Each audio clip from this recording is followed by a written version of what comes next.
ആപ്കി അദാലത്തിൽ super star Sunny ഡിയോളിന്റെ മേലുള്ള അടുത്ത കുറ്റാരോപണം അദ്ദേഹം അൺഗ്രേറ്റ്ഫുൾ ആണ് എന്നുള്ളതാണ്.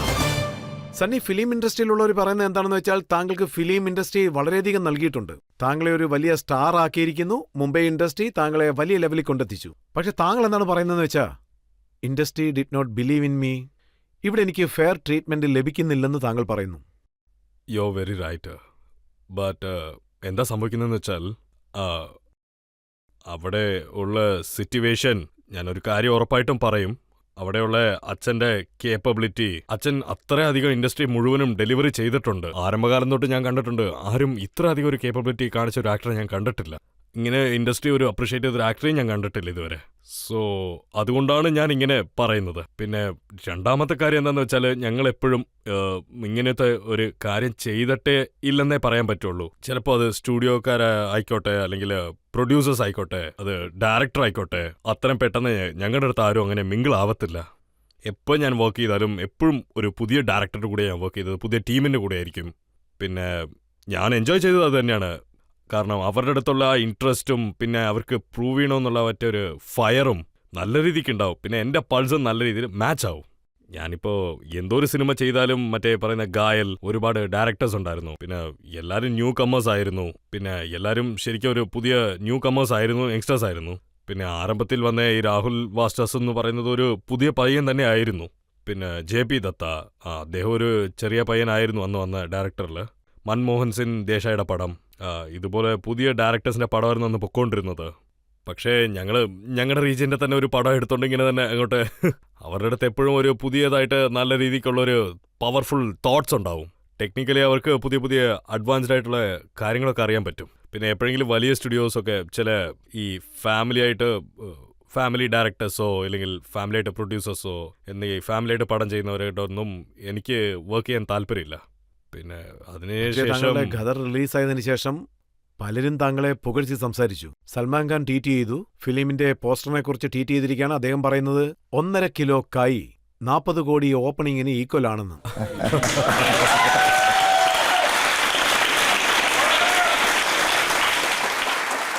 സൽമാനും എനിക്കും പിന്നെ രണ്ടുപേർക്കും കുറച്ച് വ്യത്യസ്തമായ തോട്ട്സ് ഒക്കെ ഉണ്ടായിരുന്നു. ഓബിയസ്ലി ഞാൻ സീനിയർ ആയതുകൊണ്ട് അദ്ദേഹം ഇടയ്ക്കിടയ്ക്ക് സെറ്റിലോട്ടൊക്കെ വരുമായിരുന്നു. അദ്ദേഹത്തിനോടൊപ്പം എനിക്കൊരു നല്ല ബോണ്ടിങ് ഉണ്ടായിരുന്നു. പിന്നെ അദ്ദേഹം നല്ല പോലെ എൻ്റെ അച്ഛനോടൊപ്പം ഇടപഴകുമായിരുന്നു. And so that is give and take. So കുറച്ച് കുറവായ ആൾക്കാരുടെ കൂടെ ഉണ്ടാവുള്ളൂ. പിന്നെ ഓബ്വിയസ്ലി എൻ്റെ കൊളീഗ്സും ചില ആൾക്കാരുണ്ടാവും. പിന്നെ I have really good bonds with every one. പക്ഷേ എനിക്ക് എന്താ തോന്നുന്നതെന്ന് വെച്ചാൽ ആർക്കൊക്കെ എന്നെ ഇഷ്ടപ്പെടട്ടെ, ഇല്ലെങ്കിൽ അങ്ങോട്ട് പോട്ടെ, വേറെ എന്ത് ചെയ്യാൻ. ഷാരൂഖ് ഖാനും പുകഴ്ത്തിയിരുന്നു. ഡെഫിനറ്റ്ലി ഷാരൂഖ് നിങ്ങൾ നോക്ക്, അതൊക്കെ എപ്പോൾ സംഭവിച്ചോ അതൊക്കെ ശരിക്കും പറഞ്ഞ ഒരു ടൈമാണ്. പിന്നെ ആ സമയത്ത് സംഭവിച്ച കാര്യങ്ങളൊക്കെ അങ്ങോട്ട് പിന്നെ പതുക്കെ ഫേഡ് ഔട്ടായി പോയേക്കും. അങ്ങനെ തന്നെ മറഞ്ഞു പോയേക്കും, മുഴുവനും വേസ്റ്റായി. ഇങ്ങനെയൊന്നും ഇരിക്കാൻ പാടില്ല. പക്ഷേ ഇതൊക്കെ ഒരു കൊച്ചു പിള്ളേരെ പോലെയാണല്ലോ. ഇടയ്ക്ക് ഞാൻ ഷാരൂഖും പിന്നെയും കണ്ടതാണ്, ഞങ്ങൾ സംസാരിച്ചതാണ്, സിനിമയെക്കുറിച്ച് സംസാരിച്ചതായിരുന്നു. അദ്ദേഹത്തിൻ്റെ സിനിമയെക്കുറിച്ച് ഞാൻ സംസാരിച്ചു, എൻ്റെ സിനിമയെക്കുറിച്ച് അദ്ദേഹം സംസാരിച്ചിരുന്നു. എൻ്റെ സിനിമ അദ്ദേഹം ഫാമിലി ആയിട്ട് തന്നെ വന്നിരുന്ന് കണ്ടു. ഒരുപാട് സമയം സംസാരിച്ചുകൊണ്ടിരുന്നു. അതൊക്കെ വളരെ നല്ല കാര്യമാണ്. അതൊക്കെ കരൺ ജോഹറും പ്രശംസിച്ചിരുന്നു. ഓക്കെ, ഞാൻ വിശ്വസിക്കുന്നു.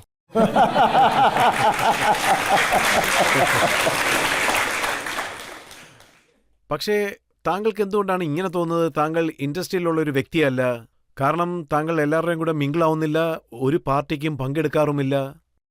ഇങ്ങനെ പോലും ആയിരിക്കാം. ബിക്കോസ് ഓബ്വിയസ്ലി നിങ്ങൾ നോക്കിക്കേ, പാർട്ടിക്ക് പോകുന്നത് ഞാൻ തെറ്റെന്ന് ഒരിക്കലും പറയത്തില്ല. ഓബ്വിയസ്ലി കാരണം അവിടെ നമ്മൾ ഡ്രിങ്ക്സ് കഴിക്കേണ്ട അവസ്ഥ വരും, മാറി മാറി കെട്ടിപ്പിടിക്കേണ്ട ആവശ്യം വരും. ഞാൻ ഇയർലി റൈസറാണ്. സോ ഞാൻ പെട്ടെന്ന് കഴിച്ചിട്ട് കിടന്നുറങ്ങാൻ നോക്കും.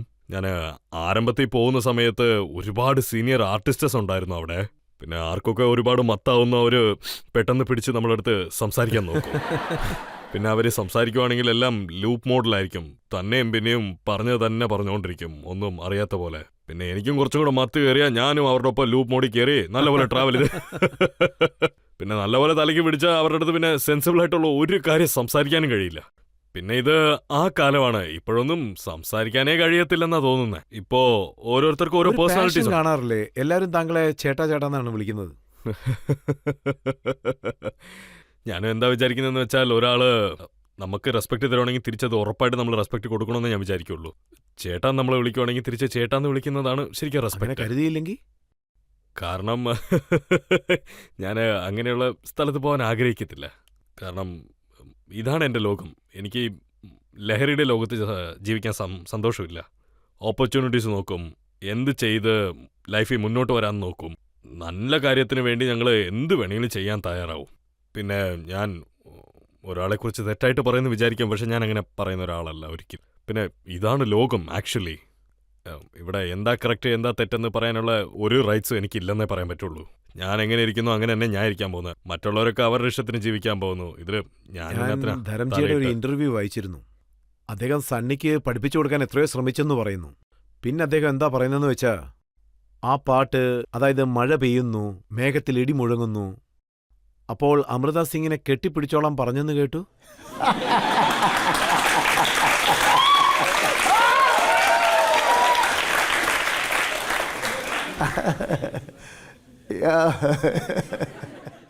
പക്ഷേ സണ്ണിക്കത് സാധിച്ചില്ല. എന്നെ കൊണ്ട് പറ്റുകയും ചെയ്യും, പക്ഷേ ചെയ്യാൻ പറ്റാണ്ടൊന്നുമല്ല. പക്ഷേ ബേസിക്കലി ഞാനൊരു കുറച്ച് ഷൈ ടൈപ്പ് ആയിട്ടുള്ള ഒരാളാണ്. എനിക്ക് ഒരുപാട് നാണം വരും. കൊച്ചുപ്രായം തൊട്ടേ ഒരുപാട് നാണം വരുന്ന ഒരാളായിരുന്നു ഞാൻ. ഞാൻ നേരത്തെ പറഞ്ഞില്ലേ, ഓരോരുത്തരും ഓരോ രീതിയിലുള്ള ഒരു പേഴ്സണാലിറ്റിയാണ്. എനിക്കിങ്ങനെ ഇരിക്കാനാണ് ആഗ്രഹം. ബട്ട് ഞാൻ അങ്ങനെ തന്നെയാണോ അതോ കെട്ടിപ്പിടിക്കാറുണ്ടോ? ഞാൻ ഡയലോഗിൽ തന്നെ അതൊക്കെ എളുപ്പത്തിൽ തീർക്കുമെന്നാണ് എനിക്ക് തോന്നുന്നത്. പക്ഷേ ഞാൻ എല്ലാം നല്ലപോലെ മാറാനാണ് ശ്രമിക്കുന്നത്. എല്ലാവരുടെ അടുത്തും നല്ല രീതിക്ക് മാറണം, ചേഞ്ച് ചെയ്യണമെന്നും പറഞ്ഞ് മിങ്കിളാവാനും ശ്രമിക്കുന്നുണ്ട്. എല്ലാം ഞാൻ കുറച്ച് കുറച്ചായിട്ട് മാറ്റിക്കൊണ്ടാണ് വരുന്നത്. ഇപ്പം മാറ്റിയില്ലെങ്കിൽ ഞാൻ ഇനി എപ്പം മാറ്റാനാണ് ഇതൊക്കെ. പക്ഷേ ഇന്നും പല ഡയറക്ടേഴ്സ് പറയാറുണ്ട് സണ്ണി ഡിയോളിനൊപ്പം ജോലി ചെയ്യുന്നത് വളരെ ബുദ്ധിമുട്ടുള്ള കാര്യമാണെന്ന്. കാരണം താങ്കളുടെ ടൈംസിലാണ് ജോലി ചെയ്യുന്നതെന്ന്.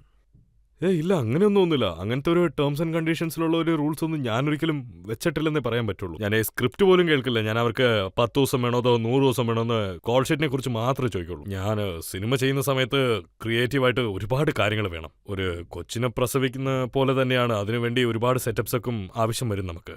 സോ അതിനുവേണ്ടി എല്ലാവരും എന്തോരം കഷ്ടപ്പെടുന്നോ അതിനുള്ള റിസൾട്ട്സ് നമുക്ക് നാളെ തിരിച്ച്. ഞാൻ 2-3 എക്സാമ്പിൾ പറയാം. JP ദത്തയോടൊപ്പം താങ്കൾ ബോർഡർ സിനിമ ചെയ്തു. അതിനുശേഷം രണ്ടാമത്തെ പ്രോജക്റ്റ് തുടങ്ങി, പക്ഷേ സ്റ്റോപ്പ് ചെയ്തു. ഇല്ല, അദ്ദേഹം സ്റ്റോപ്പ് ചെയ്തില്ല. ഞാൻ അതല്ലേ നേരത്തെ പറഞ്ഞത്. മറ്റേ 2015 JP സാറ് ബോർഡർ 2 ചെയ്യാൻ ആഗ്രഹിച്ചു. പക്ഷേ ആ സമയത്ത് എൻ്റെ ഒരു പടം കറക്റ്റായിട്ട് റിലീസായിട്ട് ഓടിയില്ല അങ്ങനെ. സോ ഓബിയസ്ലി നമ്മുടെ ഇൻഡസ്ട്രിയുടെ, പിന്നെ ഞാൻ മാത്രമല്ല എല്ലാവരും അങ്ങനെ തന്നെയാണല്ലോ. ഒരു പടം ഓടിയില്ലെങ്കിൽ മറ്റൊരു പടം ചെയ്യാൻ ആർക്കും തന്നെ ഇവിടെ ഗട്ട്സ് ഉണ്ടാവില്ല. പിന്നെ ഈ സിനിമ ഇപ്പോൾ ഓടിയതും എല്ലാവരും വന്ന് ഞാൻ ഇത് ചെയ്യാം അത് ചെയ്യാമെന്നും പറഞ്ഞുകൊണ്ടിരിക്കുക. ലോകം ഇങ്ങനെ തന്നെ ആയിരിക്കും സാർ. താങ്കളുടെ പല സിനിമകളും ഹിറ്റായി, അതോടൊപ്പം തന്നെ പല സിനിമകളും പകുതിയിൽ തന്നെ ഉപേക്ഷിക്കേണ്ടി വന്നു. ഇല്ല, എല്ലാം ഒന്നും സ്റ്റോപ്പല്ല.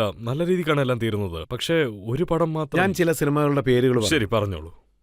ഷീഷ, ചുനോത്തി, ഇന്ത്യൻ, ബജ്രംഗ്, ഇഷ്ക് മുഹബത്ത്, ഹഫ്താർ, ധൂൾ, ഈ എല്ലാ സിനിമകളും മെൻഷൻ ചെയ്യാറുണ്ട്. അതായത് ഇല്ലല്ല, ഷീഷ സിനിമയ്ക്ക് ഒരു പ്രശ്നവുമില്ലായിരുന്നു. ഇല്ല, ഈ സിനിമകളൊന്നും തുടരുന്നില്ല. ഇല്ല, ബജ്രംഗ് ചെയ്തോണ്ടിരുന്നതായിരുന്നു. ഇതിന്റെ ഇടയ്ക്ക് പ്രൊഡ്യൂസർ പാസ്ഡ് അവേ. പിന്നെ ചെയ്യാൻ പറ്റാണ്ട് ഓരോ ഇഷ്യൂസും ഉണ്ട്, അങ്ങനെ നിന്നുപോയി. സാർ പിന്നെ നിങ്ങൾ വേറെന്തോ ഒരു പേര് പറഞ്ഞല്ലോ. മറ്റു പടങ്ങൾ ഏതാണെന്ന് വെച്ചാൽ ഇഷ്ക് മുഹബത്ത്. ഇല്ല സാർ, ഈ സിനിമയെ കുറിച്ച് ഹഫ്താർ, ഇന്ത്യൻ ഞാൻ തന്നെ എടുക്കേണ്ടതായിരുന്നു ശരിക്കും പറയണമെങ്കിൽ. ആ സമയത്ത് പടത്തിന്റെ പൂജയൊക്കെ ഇട്ട് ഞങ്ങൾ സ്റ്റാർട്ട് ചെയ്തതൊക്കെ ആയിരുന്നു. ആ സിനിമയിലാണ് ഐശ്വര്യ റായ് പോലും ലോഞ്ച് ആവുന്നതായിട്ട് സംസാരിച്ചിരുന്നത്. അതിൽ ഞങ്ങൾ ആക്ച്വലി പാട്ടൊക്കെ ഒരുപാട് അങ്ങോട്ട് ഷൂട്ട് ചെയ്തതായിരുന്നു. വലിയ വലിയ സെറ്റൊക്കെ ഇട്ടപ്പോൾ ബഡ്ജറ്റ് പെട്ടെന്ന് ഇൻക്രീസ് ആയിട്ട് ഷൂട്ടൊക്കെ പതുക്കെ നിൽക്കേണ്ട അവസ്ഥയായി. ബഡ്ജറ്റ് താങ്കൾക്ക് ഖദറിലും കുറവായിരുന്നല്ലോ അല്ലേ? അതെ, ഇപ്രാവശ്യം ഞങ്ങൾക്ക് കുറച്ച് നല്ല രീതിക്ക് ചെയ്യേണ്ട ആവശ്യങ്ങളുണ്ടായിരുന്നു. ആ സിനിമ ഓൾറെഡി ഹിറ്റായതുകൊണ്ട് ആ സിനിമയുടെ പേര് രക്ഷിക്കാനായിട്ട് ഒരുപാട് കാര്യങ്ങൾ ചെയ്യേണ്ടത് ഉണ്ടായിരുന്നു. വളരെ നല്ല രീതിക്ക് എഫേർട്ട് ഇട്ടതുകൊണ്ട് നല്ല രീതിക്ക് ഒരു സക്സസ് കിട്ടി. അതുകൊണ്ടാണ് അതിന്റെ സക്സസ് വളരെ വലുതായിരുന്നത്. ഏത് സിനിമയാണോ താങ്കൾ 50-60 കോടിയിൽ ചെയ്തത്, അത് 500 കോടി സമ്പാദിച്ചു. ജനങ്ങളാണ് എല്ലാം രക്ഷിച്ചത്. ഓഡിയൻസ് ആർക്കെങ്കിലും ചോദിക്കണം. ഞാൻ സാറിനോട് ചോദിക്കാൻ ആഗ്രഹിക്കുന്നത്, താങ്കൾ ഒരു ആക്ടർ ആയില്ലെങ്കിൽ എന്താകുമായിരുന്നു? നോക്കൂ, ഞാനേ കൊച്ചു പ്രായത്തിൽ എൻ്റെ കോളേജ് തീർത്തതിന് ശേഷം എനിക്ക് ആക്ച്വലി കുറച്ച് ഡ്രൈവിങ്ങിൽ നല്ല രീതിക്ക് ഇൻട്രസ്റ്റ് ഉണ്ടായിരുന്നു ശരിക്കും. റേസിംഗ് ആയിക്കോട്ടെ, റാലി റേസിംഗ് ആയിക്കോട്ടെ, എല്ലാത്തിനും പോകണമെന്ന് വിചാരിച്ചുകൊണ്ടിരുന്ന ഒരാളായിരുന്നു ഞാൻ. പിന്നെ എനിക്ക് ബോക്സിങ്ങിൽ കുറച്ച് ഇൻട്രസ്റ്റ് ഉണ്ടായിരുന്നു.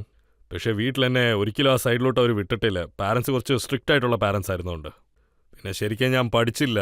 ഞാൻ ഒട്ടും തന്നെ പഠിച്ചില്ലെന്ന് തന്നെയാണ് പറയേണ്ടത് സത്യം പറയണമെങ്കിൽ. പിന്നെ ഓബ്വിയസ്ലി എൻ്റെ സിറ്റുവേഷനൊക്കെ മാറി അതിൻ്റെ അകത്തൂടെ ഇങ്ങനെ പറയണമല്ലോ എല്ലാം മാറിപ്പോകുമെന്ന് പറഞ്ഞ് ആ ഒരു സമയത്തായിരുന്നു എനിക്ക് മറ്റേ ഈ ആക്ടിങ് ചെയ്യണമെന്ന് ആഗ്രഹം വന്നത്.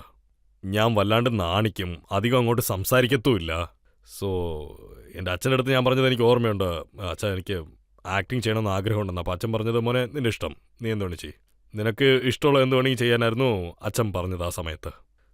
ഞാൻ എങ്ങനെ ഒരു ആക്ടറാവും? കാരണം ഇവിടെ ഒരുപാട് നല്ല ആൾക്കാരും ഉണ്ടാവും, പിന്നെ കുറച്ച് തെറ്റായിട്ട് സംസാരിക്കുന്ന മനുഷ്യരും ഉണ്ടാവും. എൻ്റെ ഫീൽഡിൽ ഒരു നോർമൽ മനുഷ്യനായിട്ട് വർക്ക് ചെയ്യുന്നത് വളരെ കഷ്ടമുള്ളൊരു കാര്യമാണ്.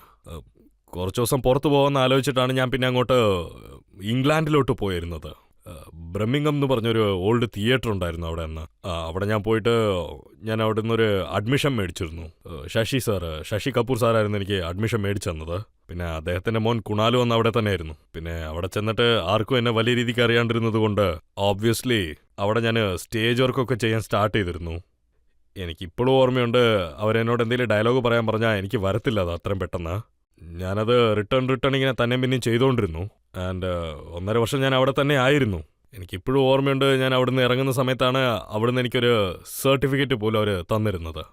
അതിലെനിക്കൊരു 2-3 മാർക്സിൽ എനിക്കൊരു ഡിസ്റ്റിങ്ഷനൊക്കെ മിസ്സായിപ്പോയി.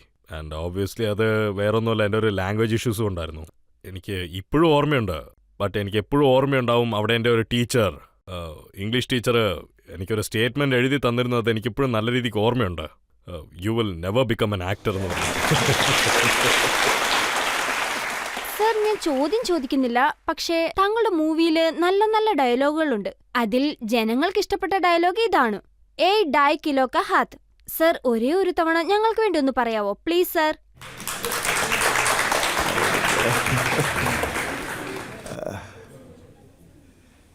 ये 2.5 किलो का हाथ जब उठता है ना, तो आदमी उठता नहीं, उठ जाता है.